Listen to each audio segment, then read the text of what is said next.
Hey everyone, welcome to EPL Insights with data provided by Infogol. Gareth Wheeler, Jake Osgathorpe with you as we look at the board for this weekend, game week 27 in the Premier League. A wild one last weekend. Expect the unexpected. Well, you can expect some good plays to be provided on this podcast as well. Another good week in the books, Jake. Both of us nailed our best bets. Come on, Aston Villa. Come on, Brentford last week. The weekend ended up really ending on a high note, especially for our plays. It did, yeah. The unders just keep cashing, don't they, when it comes to Chelsea, Spurs and Spurs. Chelsea. Yeah. they I'm not gonna, just listeners stay tuned in, but there's a small hint as to two of my bets this week. Brentford was the big one. I mean, that Monday night football. There was a little bit of a gulf, I thought, between Brentford and Fulham. Kind of exactly what the numbers portrayed heading into the game. Yeah, the big one we kind of got wrong was the United Liverpool game. I mean, I don't know why we didn't put up Liverpool -6 on the handicap. That was such an obvious play. Well, on the weekend, Liverpool, Man United, 7 goals or more pregame. You could have played that at plus 2258, so plus 2,258. Liverpool to win by 5 or more goals played at plus 3,243, so 3,243, and Pinnacle did take one bet on that. Liverpool to win by 5 or more goals at plus 3,243. Were you the oracle here? Were you the one person that made that play on Pinnacle, Jake? Unfortunately, no, I can't take credit for that. But whoever it is needs to be on the podcast at some point soon, because that's a hell of a bet. Especially the way the first 42 minutes played out. Then everything, complete capitulation. You can say this about United: go big or go home. Like when they lose, they lose. And look, it's kind of funny, some of the talking points that have come out of this about the failures of United, that they might not be back. They still beat Liverpool and Man City at home, a place where they will be this weekend. And we'll break down some of the numbers for you and how the variables here, some things might just not add up. Yeah. I have a question. Go ahead. Are you still looking at getting United on side for the title after that? I don't think so. You know what? If Bournemouth didn't come back, or sorry, if Arsenal didn't come back against Bournemouth on the weekend, took it from 2-0 to 3-2, then maybe perhaps that's a market that's still in play. Yeah. But now it just seems completely out of reach. So it's a big gap, isn't it now? It's a big gap. It's a big ask. By the way, like the weekend was a bit of a roller coaster. Your Man City, you played the first game. You kind of beat Newcastle with ease. Then you're watching Arsenal struggle so much. We've seen a little bit of a wobble as of late. They're down 2-0 to Bournemouth at home. They touched a high of plus 803 at 2-0 down just before Thomas Partey scored.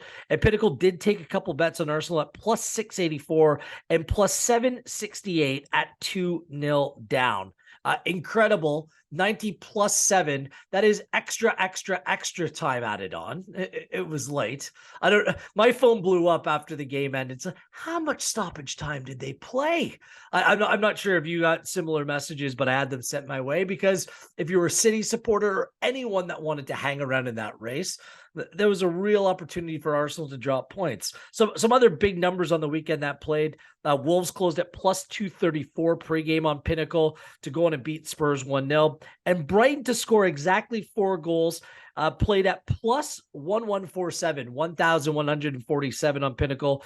Win by 4 goals or more against West Ham last weekend at plus 1,418. That, of course, came through with a 4-0 victory over West Ham. Anything else stand out to you from the weekend? Because I know that you remained hot rolling into the Champions League action midweek as well. Yeah, on a good roll at the minute. Just in general on this podcast and elsewhere for Sporting Life on my writing, it's one of those times where you do get patches like this in the season where things go your way. You just kind of ride it, because there's going to be a little bit of a sticky patch coming at some point, because that's just the nature of the game. It's very much an up and down roller coaster ride in terms of betting. But I'm really liking the slate of games. Last week we looked at the games and we weren't too, they were tough to call. This week I'm looking at it. I really like what I'm looking at. And it's kind of you're onto something when you look at the fixture. You already have a bet in your mind, and the bet that you've got in your mind is a really likable price. That's when you've got to pull the trigger on that occasion. I think I've got 3 or 4 of those this week. Brilliant. One quick other little mention. We had a kind of a quasi head-to-head last week. Nottingham Forest, Everton.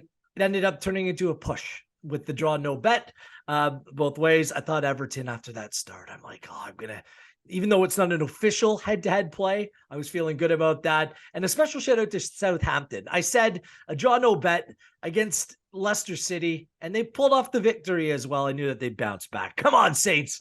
After a really disappointing loss against Grimsby Town midweek in the FA Cup. Shall we get on with it? This week's board, 10 games here in game week 27. All of your bets are on pinnacle.com. And of course, you can go there to check out your future plays as well. And the relegation battle, I might say, is as murky as ever. Let's start off with one of those teams right in the relegation battle. 20th place Bournemouth. It's weird that Southampton, not officially 20th, bottom of the table. That's Bournemouth right now as they face Liverpool. Bournemouth, heartbreaking 3-2 loss to Arsenal. Like I said, I'm calling it extra time added on. They're up 2-0. The XG in that game, it was a big one, 2.52 to 1.74. Back-to-back losses now for Bournemouth, but they did come against City and Liverpool. They've played the under in 2.5 in 5 of their last 7 games. Bournemouth 3, 4, and 5 at home.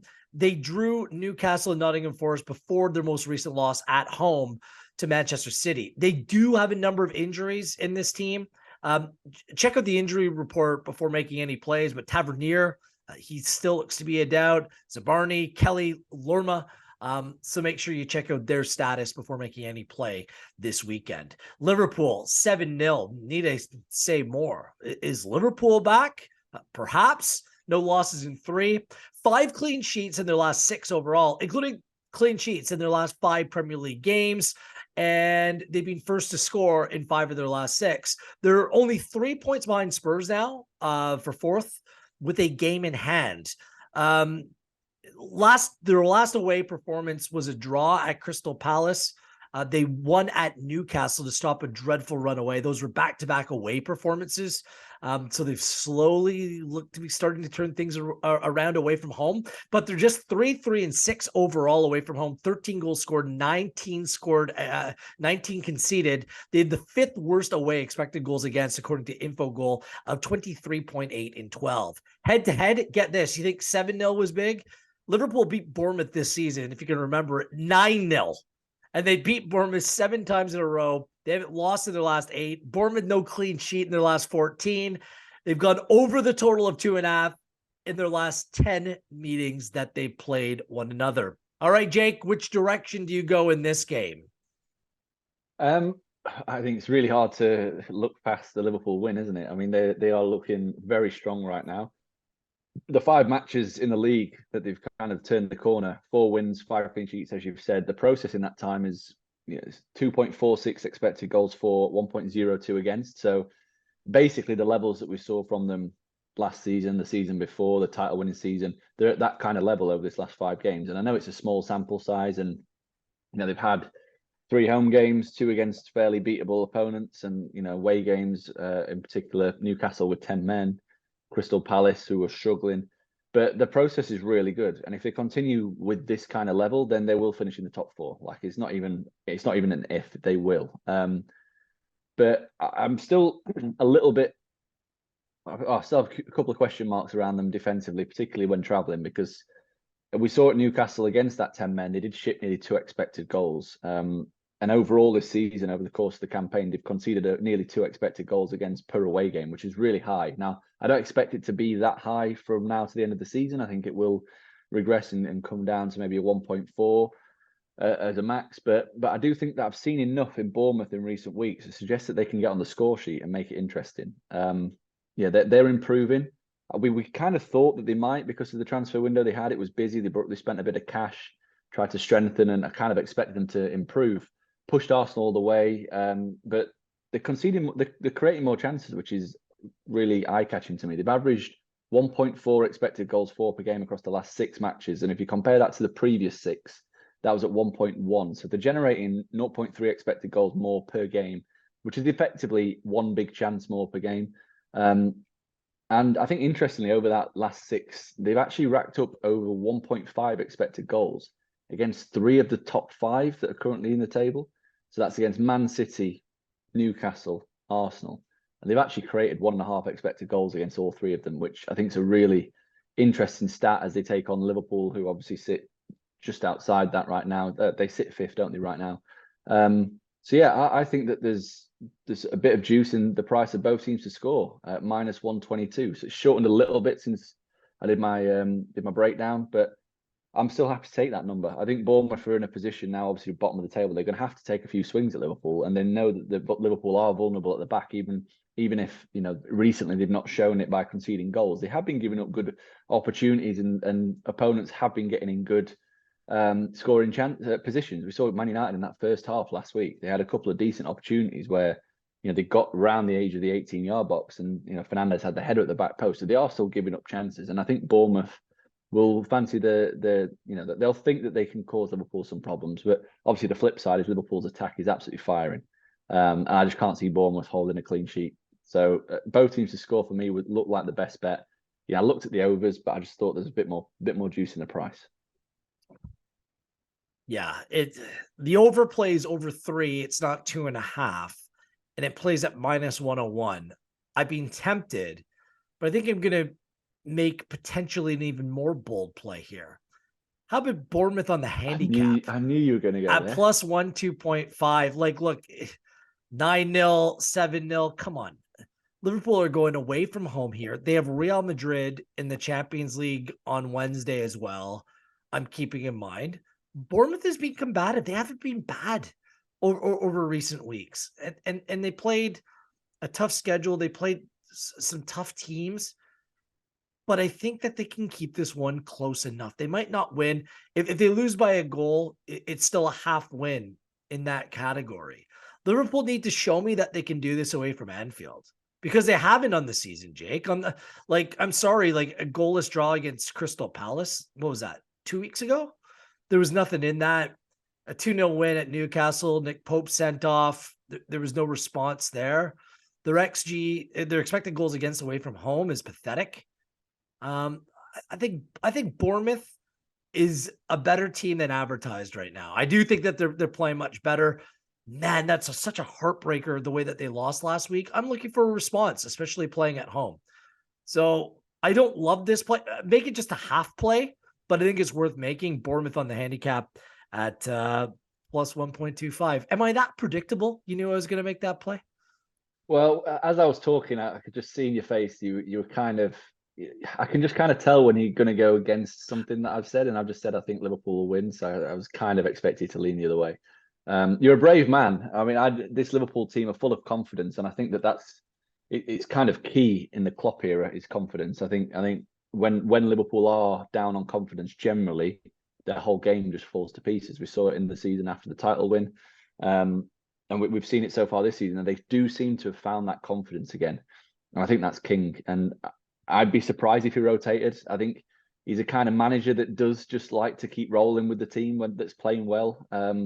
Especially that front three, they're still gelling, they're still getting to know each other. I expect them to play it. And you're a braver man than me to be taking Bournemouth. I could see Liverpool doing similar to what City did a couple of weeks ago and just going down there and winning 3-4-1 quite comfortably. So Bournemouth, I do agree with you that Bournemouth are better than advertised, and I do think they'll have they'll not go down with a whimper. They won't go, they won't get cut adrift and be relegated in the next month. But I think this is a stretch for them, and they might have one eye on a couple of games coming up for them as well, because they've had, as you've said, a tough schedule.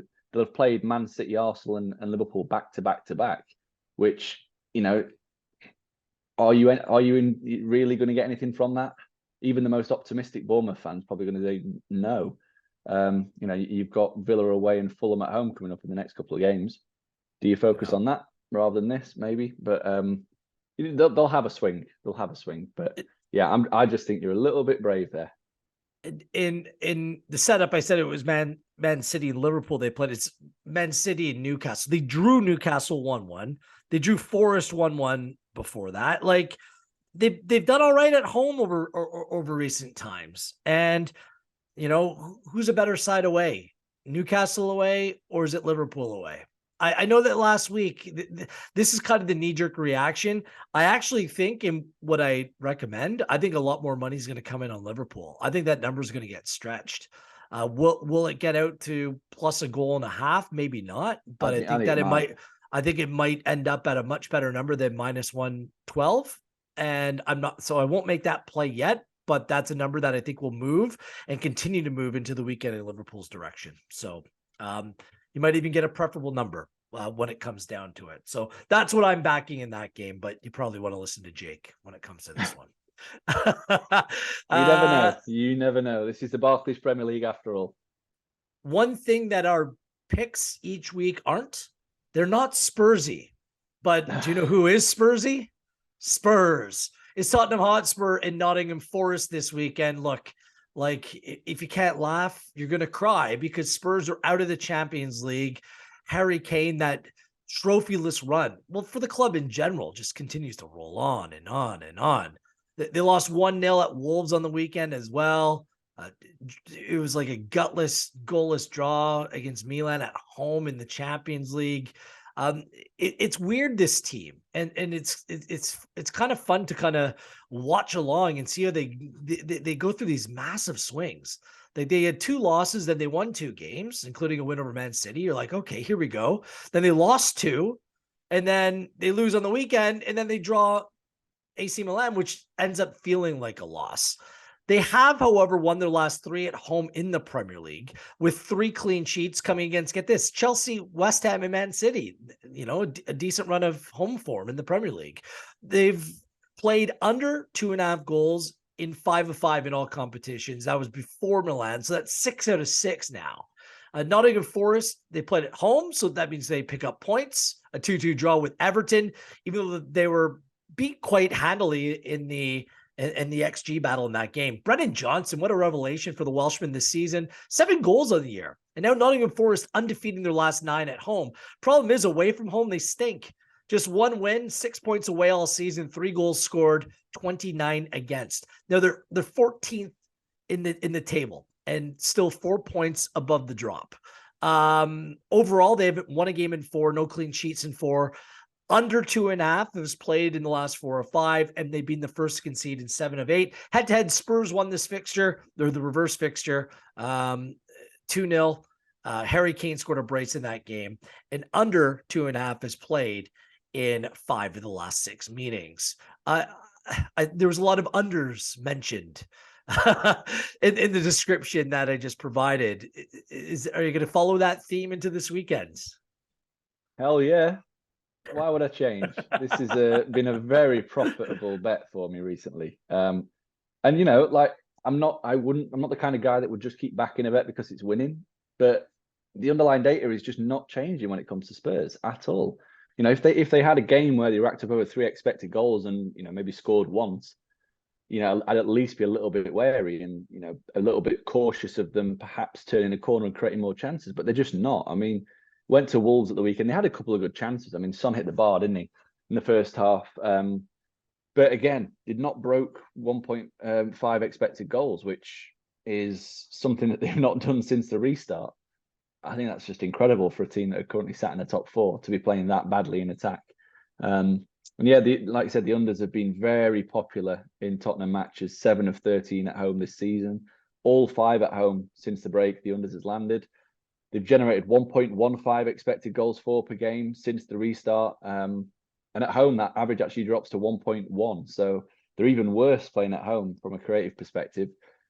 Flip side, defensively, they have improved. So they, at least previously for the first 6 matches of the restart, they were shipping around 1.7 expected goals against per game. They were looking leaky at the back. But they've tightened things up a bit. Since losing 4-2 to Man City, they've allowed just 0.85 expected goals against per game. So in theory, we've got a team here that aren't creating a high amount of chances, but they're not conceding a high amount of chances. And, that defensive process is good for a top 4 team if they could sustain it, but they're not going to win matches because they're not creating enough chances. Now, Forest are shocking away from home. Yeah. 1, 3, and 8. I think you said they scored just 3 times. They've averaged 0.87 expected goals for per game. So you've got a really blunt Forest attack when travelling, taking on a Spurs defence that is, it's on the up. It's getting better. So I don't expect Forest to score. The question is, will Spurs score? And if they do, will they score 3? I just can't see that happening. I know Forest have been bad away from home defensively. They've conceded a lot of decent chances, but they're going to sit in and make life difficult for Tottenham. And that is not the kind of game Tottenham want. They want it to get stretched. They can play on the counter-attack. Ultimately, Forest are going to sit in their own 18-yard box. They're not going to give Spurs any space whatsoever to play in the counter. And it's going to be a slog. If Spurs do win, it's going to be 1-0. I wouldn't be at all surprised if they didn't score against Spurs, because they're playing so badly in forward areas. Yeah. We saw them in midweek against AC Milan.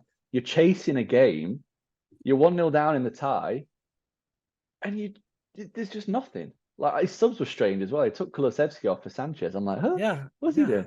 This is interesting. But yeah, just from a Forest perspective, the unders have landed in 3 of their 5 away games since the restart, 7 of 10 since the restart in total. So these two teams are basically the kings of unders at the moment. That for me, it's a plus number as well, which I just couldn't resist. This is the best number on incredible. the board this weekend, isn't it? Like, I couldn't believe when I opened up Pinnacle and I see under 2.5 at plus 104. I locked it in for a full play. I might even top up this play. I mean, how can you not? Like, the underlying data all suggests under. The history between these two teams suggests under. Everything points to the under, which inevitably means it's going to go over. But, like, come on, like, if you're going to use the data provided, this is the play to make all day, every day. Under 2.5 plus 104, because originally I wasn't even looking at the total. I thought it was going to be, priced to a position that it just kind of wasn't worth the play. So I started to look into Spurs win to 0, which comes in at plus 127. But what's the point? Like, I much prefer the under 2.5 at plus 104. No need to discuss that anymore. I mean, Conte doesn't change his formation. It's like 7 defensive players, 3 attacking players every week, and we'll see. It's so predictable. And for whatever reason, the attacking players have just lost all that kind of, how would you describe it? Almost like that little bit of zest. They used to have a little bit of pop about them. Sure. They just don't have that anymore. And this was one of the bets I had in mind with Spurs, obviously the unders. I thought I'd see a price at around maybe minus 120, and I would have taken that. I think that's still a good bet at that price. But to get plus 104 is, it is best bet material for sure. Let's move on to the late game on Saturday. Crystal Palace and Manchester City. Palace coming off a 1-0 loss to Aston Villa. It was an Anderson own goal. Doucouré was sent off, picked up 2 cautions in the game, and is suspended for this upcoming game, which means an adjustment in Patrick Vieira's midfield is upcoming. Just a 0.21 XG in the game for Palace. Yikes. And that's according to Infogol. They haven't won a game in 10. And the under 2.5 is played in 7 of their last 8.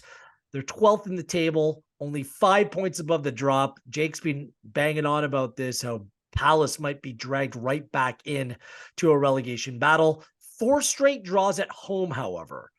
2 goals scored, 2 goals against over that span. So there's not much in these games. And they played good teams at home.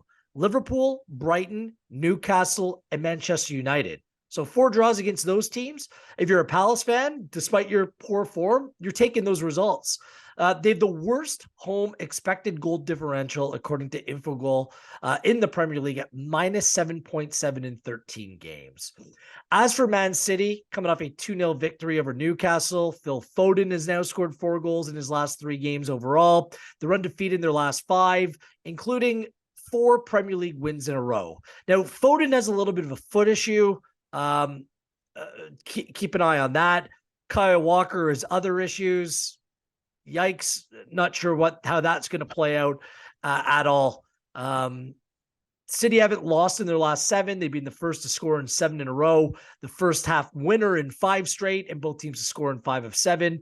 They haven't lost in 5 overall away from home. Only Arsenal has more away points on the season than Man City. Head to head, it was a wild one the first time that these two played at the Emirates earlier this season. Palace were up 2-0 at halftime, only for City to come from behind and win that game 4-2. 4 second half goals. Erling Haaland, a second half hat trick. Just for some perspective, they played to a goalless draw at Selhurst Park the season before. So is there a number? Is there a play that stands out to you? This is one of the more difficult games for me to look at and come up with a play this weekend. Yeah, I'm quite happy to go with a what is effectively a Man City clean sheet bet, which I think on Pinnacle shows as under 0.5 Crystal Palace team goals, which is at -106. I'm more than happy to take this. I really am. I think Palace, they're a team that I've been banging the drum for being, massive potential relegation candidates since the restart, really. And the process has been shocking. They're obviously the record, particularly at home, they're 0-3-3 since the restart. They failed to score in 4 of those 6 matches.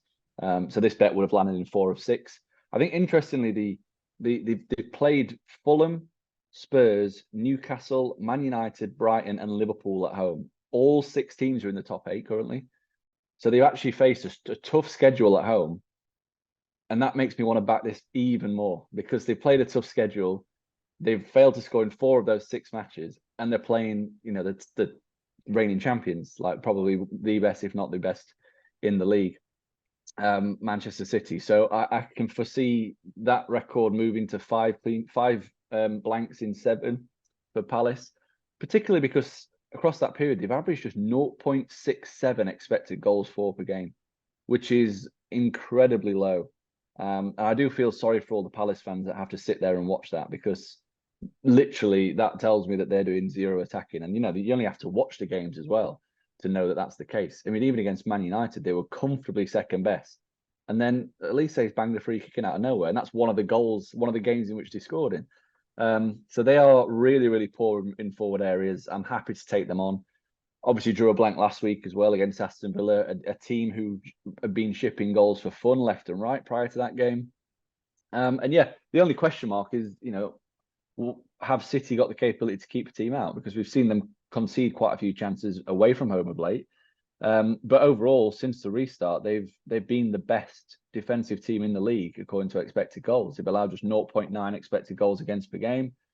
And I guess this bet, it leans on the fact that they don't concede many chances, and this Palace attack is just extremely blunt. I mean, it'd be a huge surprise to me if Palace were to score.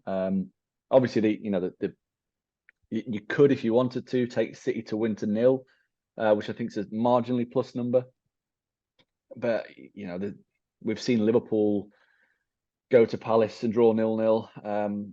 It wouldn't be a stretch to see Man City going there and maybe racking up 2 expected goals, but not scoring and being frustrated. And if that was the case, obviously the win to 0 bet loses, but this bet would win. So, I'm more than happy just to back Palace not to score. Maybe I'm scarred making Man City plays away from home and being underwhelmed. I just go back to 1-1 at Forest, a draw at Leipzig. By the way, City do play at home against Leipzig in the Champions League this upcoming week as well. I think that Palace want that physical, low event type game. I think that the model is what we've seen over the last 4 games where they've gone out to draw, pretty good teams. Some more distraction with the Walker stuff. I have bad vibes around this game, to be honest with you. I want to make an over bet here, and it's over 2.75 at -101, because I think if City gets 1, they could get 3 or 4 in this game. But I'm just not sure how straightforward it's going to be. I do look at the previous game, the 4-2. There was a lot of action. I'm not sure if this one at Selhurst Park is going to play out that way. So a no bet for me in this one. There's something about this game.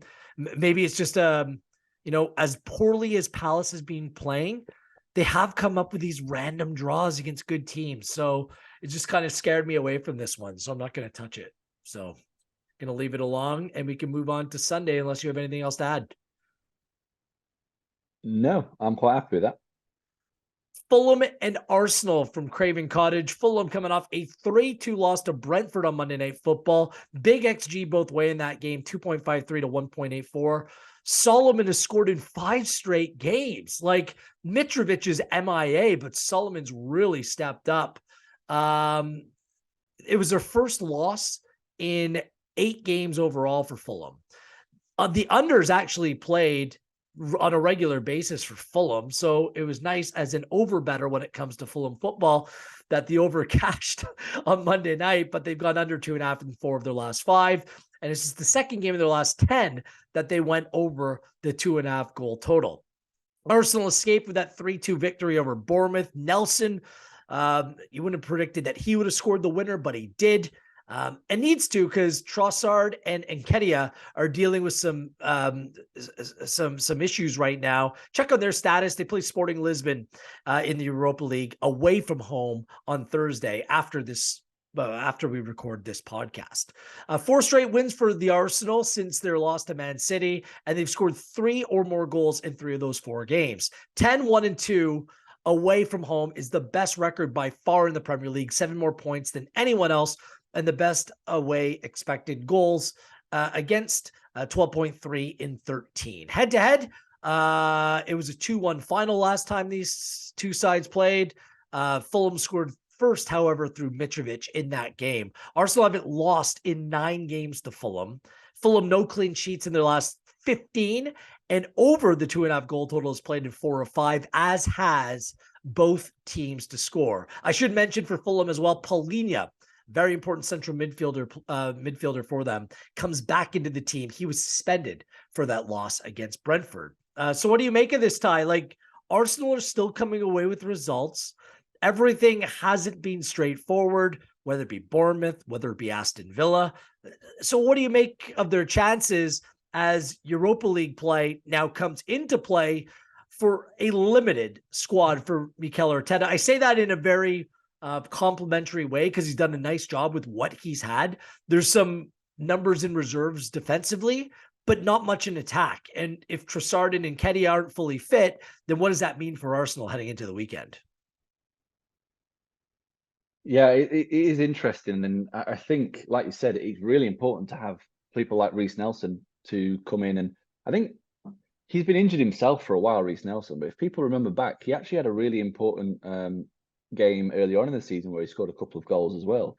So, yeah, I think that having that extra depth is important. And, you know, the midweek game is a little bit of puts us in a bit of unknown territory. We don't know what team he's going to pick for that, how seriously he's going to take the Europa League. Will he rotate with this game in mind? Because this is a tough game. I mean, Fulham, you know, they're not in the top 8 for no reason. Like, they are a decent enough side. Having said that, I do think that, I think I obviously mentioned it last week when we were talking about the Brentford Fulham game, that the goals will flow again for Fulham because the chances that they're creating and conceding were still there. It was just a case of the ball not going in the net. You know, we saw games where they created loads of chances, didn't score. We saw the opposite. So I wasn't at all surprised to see the overs land. And that's my bet again here. I'm going to take the overs. I think the -118, that it's really appealing to me because, you know, you look at Fulham's XG process, they've shipped 1.75 expected goals against per home game this season, which is the most in the league. So they are the worst defensive team when playing at home in the entire division. And yeah, that stat took me by surprise, given that we've got the likes of Southampton and Bournemouth and Everton in there as well. But Fulham are the worst home defensive team in the league. But they do create plenty. They're averaging 1.6 expected goals for per home game. And like I said, they'll be playing an Arsenal team who played on Thursday. They might be a little bit fatigued. They'll fancy the chances of scoring at least once, maybe twice, of creating chances. And 9 of 13 home matches have gone over 2.5 this season. So that's the Fulham side. Arsenal, we kind of touched on it a couple of weeks ago that, you know, their attacking process is still good. They're still creating the chances, but the reason why they were having a few hiccups is because defensively they were conceding a lot of good chances as well. And that XGA per game average was up quite considerably from what we saw pre World Cup and just immediately after it.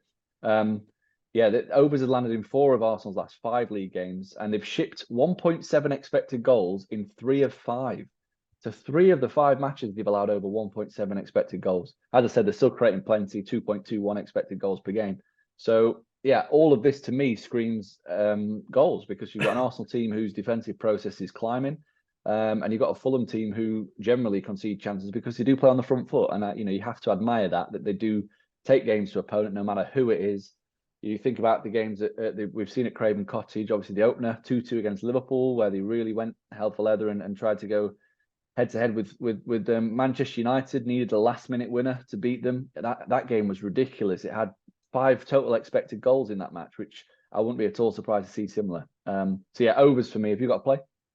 I do. Fulham with the handicap +1 at -114. I was actually thinking about bringing it down to plus half a goal. So a Fulham win or a draw, and that plays at +150. But I'll stay with the +1. I'll take the full goal, because the way that Arsenal's been pulling a rabbit out of the hat, it could happen again. Fulham's played United tough at home. They played Liverpool tough at home. You reference the defensive numbers in terms of expected goals against. Largely that was because earlier in the season, they were as loose as it gets. But they've tightened things up as of late. They're a difficult team to beat. They're 7th place in the table, and deservedly so. Bring Polina back into this team. Some question marks with Trossard and Nketiah and some of the players in Arsenal's attack. Smith Rowe can't stay healthy. It's like, why not? I mean, Arsenal needs to convince me that they're going to come away with a very, like, they got let off the hook at Villa. They've been wobbling a little bit. Like, look, they might go on and win the Premier League. They might continue to win these last minute games, but I can't see them, kind of bossing Fulham all over the pitch in this game, having played on Thursday. So that 1 goal gap total at a number like -114, it makes a whole lot of sense for me. So give me that. I'm happy to take that all day. Yeah, you have no arguments for me whatsoever. I think it is interesting looking at Arsenal's schedule. I can't remember if we touched on this, but their home matches, or the remaining home matches, are generally very kind. Like the upcoming ones in particular are. So you've got Palace, you've got Leeds, you've got Southampton as the next 3 home games. But away from home, they've got a pretty tough finish. Fulham, obviously, they've sat 8th in the league. They've got to go to Anfield, and that looks like a much tougher test now than what it did.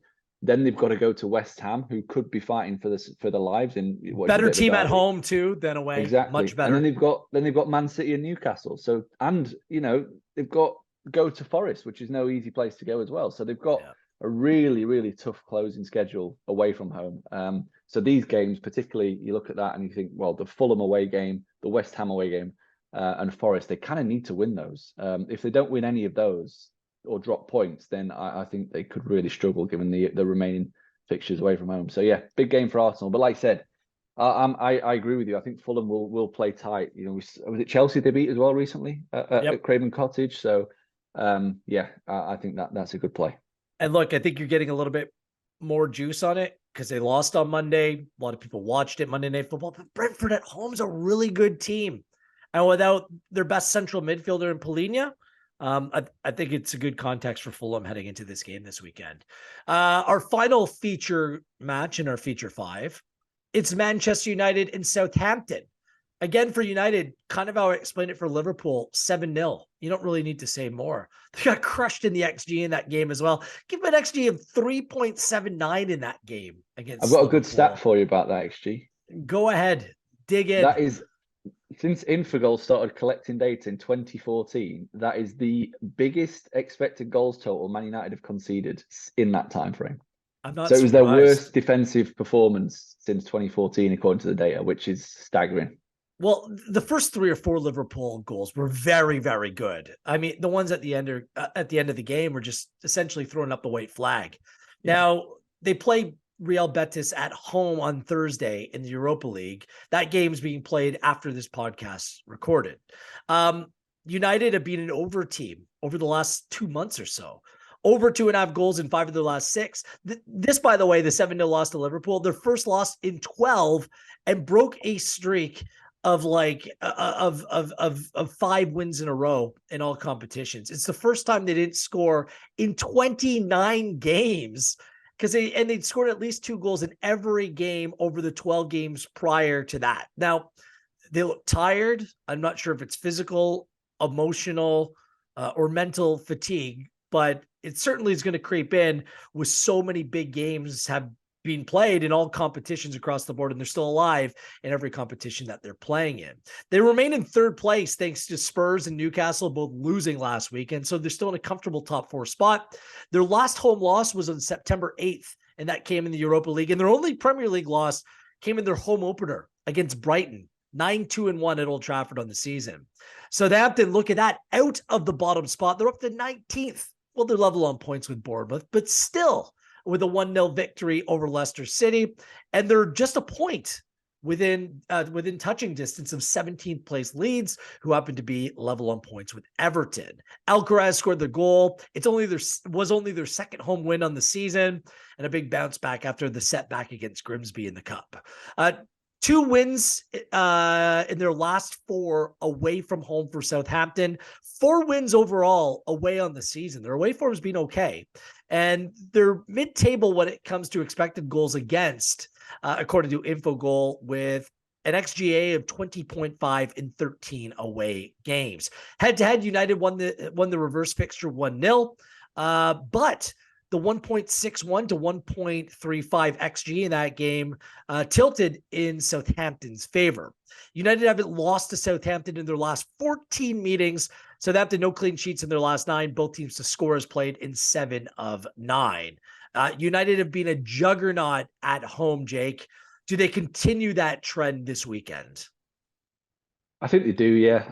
I think this is a nice game for them to kind of get back on that winning horse. Southampton, they've won 2 of the last 3 in the league since sacking the manager. They'll play tough. I think he's got them well organised. They're trying to be a little bit tighter and more difficult to beat. You see, they're not creating a huge amount of chances in those contests. At 0.79 against Chelsea, 0.36 against Leeds, 1.28 against Leicester. So they're a team that don't create much. They've been a little bit fortunate to pick up 6 points. I think I see this as a very good game for United to try and get back on that, get that winning feeling back. I do have some hesitancy in backing them with the handicap though. -1.5 is where the line's currently at. It's a plus number, a plus 105, and obviously for that bet to when you need them to win by 2 clear goals. The pile up of fixtures, I think it's catching up with them a little bit. I think they could maybe do with the international break, I think it's around the corner. I think there's maybe 2 more games for that, and they need it. I think they really need it. Just looking back at how many home games have we played? The -1.5 handicap is only 1 in 5 of the home matches this season. So we've seen, even against the likes of Crystal Palace, where they've won but not covered the handicap. Obviously, they've played City, not covered. West Ham, not covered. Liverpool, not covered. Brighton obviously beat them. So I don't know. I'm a little bit unsure as to what we're going to get from this United team. I think he'll ring the changes. He'll make a lot of, whether it's midweek or the weekend, there'll be a lot of personnel changes because I think they play Betis again next week. So it is literally Thursday, Sunday, and then the international break. So he's going to have to ring the changes. That might have a little bit of an impact. I think United will win, but I don't have enough confidence to make a play on this one. So I'll leave that to you. Have you got a bet? I'm going to play United on the handicap at plus 105. It's a plus number. I hear what you're saying about not covering at home, but I put Southampton in the same category as Bournemouth, 3-0. They beat Forest 3-0 or 2-0 at home. They beat Leicester City, who Southampton beat last weekend, 3-0 at home. So teams at the bottom of the table, they've won with relative ease against teams like this. I watched much, I don't know why, I'm a masochist. I watched a lot of that Southampton Leicester City game. It was dog's breakfast. Like, the football wasn't very good. I think that, Southampton and James Ward-Prowse on set pieces can maybe cause some problems, but I just can't see how Southampton's going to keep the ball in the back of their own net, like in this game. I think United can run up the score in this game. So you give me that handicap on a plus number with Eric Ten Hag. I mean, it didn't go over well, did it? Losing the way that they did. Need to bounce back, not only in the Europa League, but in the Premier League at home to truly get back on track. I think it's going to be a statement performance from Manchester United, and I will make that play with a level of confidence this weekend. United haven't lost to Southampton in their last 14 meetings, and I think they keep it rolling this weekend. They're just a different class a cut or two above Southampton. So I have no problem making that bet. So you're reluctant. I'm not. I'll make a full play United on the handicap. Let's go rapid fire for the final 5 games of the weekend. Flip it back to Saturday. Leeds United and Brighton. Do you have a play in this game? No bet. No. I looked when I was doing the notes yesterday. Brighton were plus 100, so basically evens. It's moved the other way now. They're now a minus number. I think that's a little bit too short for me to get on board with. I do think that they are playing with a class of a top 6 team. And if I see that for another couple of weeks, if they can sustain that kind of level, keep putting up these silly XG numbers that they're doing, then this kind of price is going to look huge going to a relegation candidate. So yeah, I'm still in a watching phase for Brighton. I'm still a little bit cautious, a little bit wary, but it is a play that I might be making in future if we get these kind of scenario. That Brighton minus 104 for the win is jumping off the page. I'm going to kick myself because I'm not making that play, but I do like another play. I love me some Brighton De Zerbi overs. I love me some Leeds United overs. Leeds have been playing way too cagey, way too safe. They've gone under the 2.5 goal total in their last 5, and Brighton have gone under 2.5 in 4 of 5. They're due, people, because Brighton in their last 4 Premier League games, they've had well over a 2 in terms of their XG in each and every one of those games. Like, I think Leeds United, they take the shackles off a little bit more when they play at home. I think there's goals in this game. I love the over 2.5 at minus 113. So that's going to be my play. By the way, these 2 teams have played under 2.5 and 7 of 7. I don't get it. Leeds, like, the way they concede oftentimes is criminal. And Brighton, there are very few teams that look as fluid from an attacking perspective on the season. There's goals here. So let's play the over in this game. Everton and Brentford. We like our Brentford home plays. What about away at Goodison Park?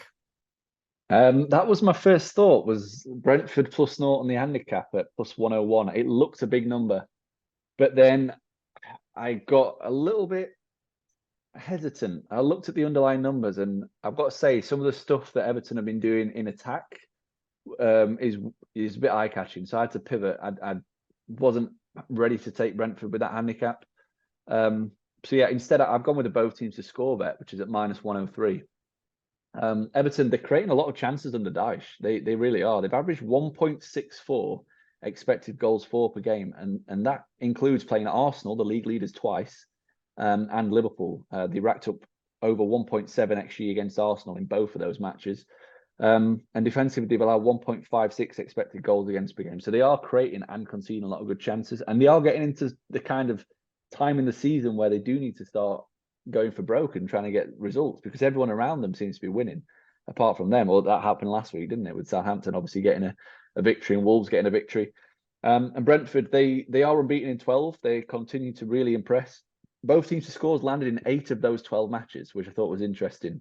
And yeah, that's not a surprise, because they've also got a very potent attack but a slightly vulnerable defence. And away from home, they've averaged 1.5 expected goals for per game, 1.6 expected goals against per game. So both teams, in theory, are averaging, or matches are averaging, around 3.1 expected goals per game, both conceding good chances. Yeah, I just thought BTTS looked big at minus 103. Given all the data and the stats there, and the kind of attacking approach that I expect to see from Brentford and what Everton are doing at the moment, I thought we'd get a little bit closer to maybe minus 115, something like that. I will advocate for one of 2 plays and pick whichever one. You mentioned it, Brighton on the handicap plus 101, a plus number, and they're getting a draw no bet. Brentford's the better team here. You said it. They're undefeated in their last 12. They have the 5th best expected goal differential, and this is where Brentford can really go on a run and really push for European football next year. They play Everton, then Southampton, then Leicester City. Like, how many points can they pick up over this span? And they have games in hand, I believe, as well. This team is tied for 8 with Brighton, and they're 7 points back of 4th place with 2 games in hand. They can put themselves right in the mix. So you're telling me Everton, who are absolutely dreadful at times, I know they're improved to a certain degree with Sean Dyche. Still, Calvert-Lewin still remains out. You can get Everton at home to win at plus 169. But you can get Brentford at plus 185. Hit that up. Brentford plus 185. That's a lot of juice for a team, for me, is vastly superior to Everton. I know that Brentford, the home play is preferable. I think Brentford can win this game outright. So I'm not against the handicap, but when I have a number like this for Brentford to win outright, I'm going to make that play. So Brentford on the win at plus 185. Yeah, okay? No arguments. Yeah, I was leaning Brentford, but I just thought the both teams to score was a slightly safer option. But yeah, no major disagreement there. Yeah, a little bit surprised, I guess, to see Brentford are outsiders in this. I thought it might maybe at least be a pick 'em on the market. So yeah, I mean, I might have a second small play on Brentford. Leicester City and Chelsea. Look at that. Chelsea back-to-back wins. 1-0 in each against Leeds and Dortmund. Is that where you're going? Oh, Chelsea yeah. under here? Yeah. What do you got? This is another one. Look at the price. It's just I like incredible. the chant, by the way. Unders. Yeah, I've been working on that. Minus 113, under 2.5. Yeah. That is a bit of me. It's actually moved. It was minus 116 yesterday. It's moved the opposite way, minus 113. So it's a little bit better price. It's just a no-brainer. It's a bit of an automatic play. It's not you don't have to purely base it on Chelsea in this matchup either. I mean, they remain inconsistent in attack. They're really struggling to score goals still. I know they scored last week against Leeds. They scored a couple against Dortmund. But they're only averaging 1.5 expected goals for per game since the restart, which is it's middling. It's not very good. But defensively, they are really, really strong. They've allowed 8 goals in 11. They've kept 5 clean sheets, conceded just 0.95 expected goals against per game, which is the second best total in the league since the World Cup. And unders has landed in 10 of 11 since the restart. So it's a really high hit rate. And then if you flip on to the Leicester side, they've gone from scoring 10 goals in 3 matches to none in the following 3. They've been shut out in 6 of 10 league games since the restart and 3 of 5 at home. They've failed to score in 6 of 12 home league games.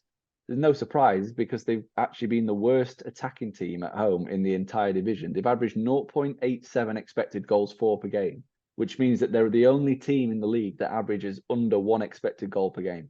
So yeah, there's a lot to like there. Leicester struggling in attack, Chelsea strong at the back, but also a little bit unreliable in forward areas. So the unders was my main play.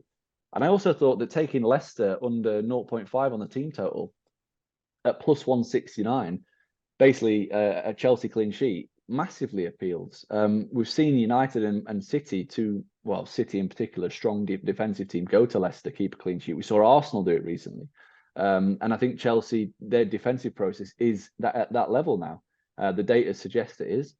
So I can see them going there and really, really making life difficult for Leicester. And I've not seen a lot from Leicester all season, really, to make me think that they can create a consistent level. So yeah, I really like both plays. Obviously, at a price, you take a slightly bigger stake on the under 2.5 and a slightly smaller one on the team total. But yeah, it was a kind of a tandem of bets that won for me in midweek against Dortmund. The same kind of logic, just defensively strong Chelsea, and Dortmund had been really poor in attack against better teams since the restart. I think they played Leipzig just the other week, and they'd only generated 1 expected goal. The same against Leverkusen. So yeah, rinse and repeat job for me in that regards. I really like this play. Yeah, 2 plays, Chelsea on the under. Let's continue to ride that train at minus 113, and Chelsea to win outright at even money. Like Christensen, the fullback's out. He's done well for Leicester City in a team that's just not good enough. Harvey Barnes is touch and go. I'm sorry, watching this version of Jamie Vardy, it's no party. Like it's very difficult to watch. Like he's done. I think it's fair to say he's done. And it's like a toothless attack. Tielemans is out. There's a lack of quality in the midfield. Madison looks isolated. This Leicester City team's in trouble again. They ride these waves. And I think that Chelsea, a 1-0 win, a 2-0 win, I can see that being in the cards here. So Chelsea at even money, the better team to win. You know, this Chelsea team has gone through its struggles, but they're not as bad as Leicester City. They're just not. So at even money, that's a play I can get behind as well. West Ham, Aston Villa, no play for me in this game. I want to stay as far away as I can from this game. That makes two of us. Yeah, let's get on to the last one. And Newcastle and Wolves. Now, I want to bring this up because they drew 1-1. And the recent history between these two teams, Wolves have no clean sheet in 7, and under 2.5 has played in 6 of 7. And so is both teams to score has played in 6 and 7. There is a lot of 1-1 draws. So if you like that number, the exact total goals of 2, you can get that play at plus 269. We typically don't bet on draws here, but are you even a little bit intrigued at a draw at plus 293 for a team that we call Drawcastle? Because they have 5 draws at home on the season, and Wolves, they don't score goals, and Newcastle looks a little bit off it as well. Like, I typically look for different bets, but this game kind of has draw written all over it, doesn't it? I don't mind that play. I mean, my bet is my favorite. So we're going to chant it together. Under.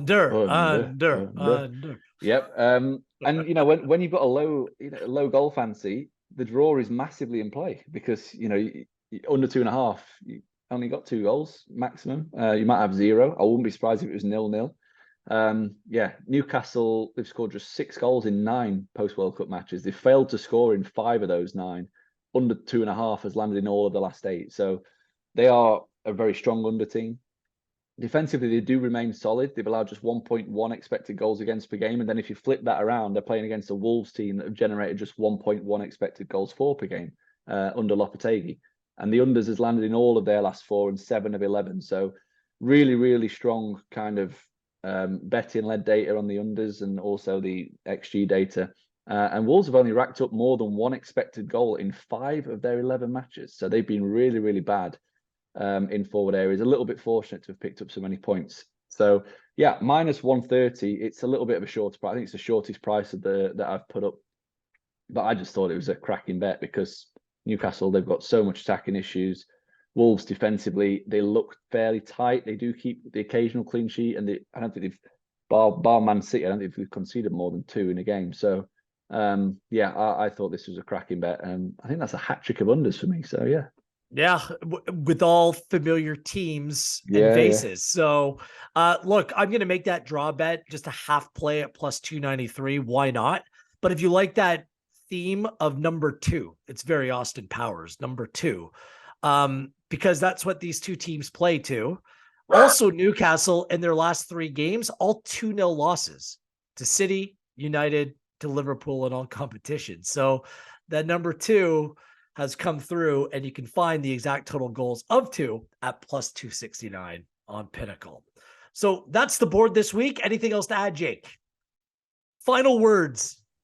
Under.